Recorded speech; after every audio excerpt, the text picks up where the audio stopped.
बिस्मिल्लाहिर्रहमानिर्रहीम। अस्सलामुअलैकुम वरहमतुल्लाह। मिर्चें कम करने का तरीक़ा। सालन में मिर्चें बहुत ज़्यादा हो जाए तो आप इसमें अच्छा सा पानी डाल दें कि वो सारी मिर्चें इसमें घुल जाए। इसके बाद इस पानी को खुश्क कर लें और इस तरह से आप इसको तैयार कर लें। मिसालें कम करने का तरीक़ा।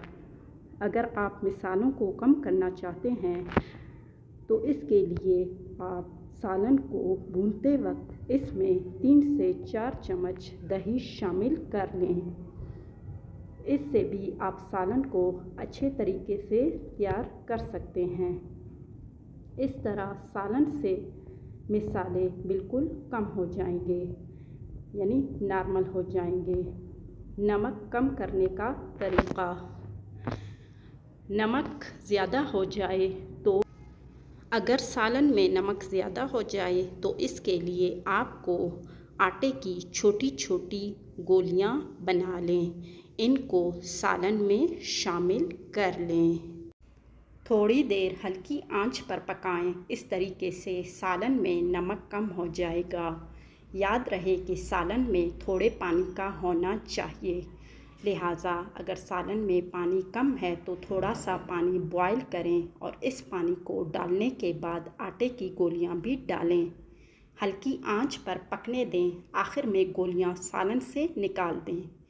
चिकन की बदबू दूर करने का तरीका। चिकन की नागवार बू दूर करने के लिए इसको अच्छी तरह धोने के बाद इस पर नमक छिड़क लें या नींबू काट कर अच्छी तरह लगा लें और कम से कम आधा घंटा के बाद फिर से धो लें। नागवार बू ख़त्म हो जाएगी।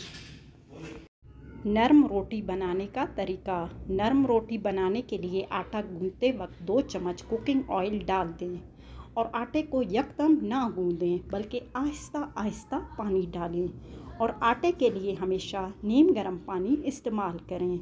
जब अच्छी तरह पानी डाल दें तो 10 मिनट के लिए उस आटे के पेड़े को या उस डो को छोड़ के रख दें और फिर जिस तरह आटे को गूंथते हैं इस तरह दोनों हाथों से अच्छी तरह मुक्के मार के गूंदें। कमाल का डो तैयार होगा, बहुत ही अच्छा। और कम से कम 1 घंटा रहने दें। इसके बाद रोटियां पकाएं।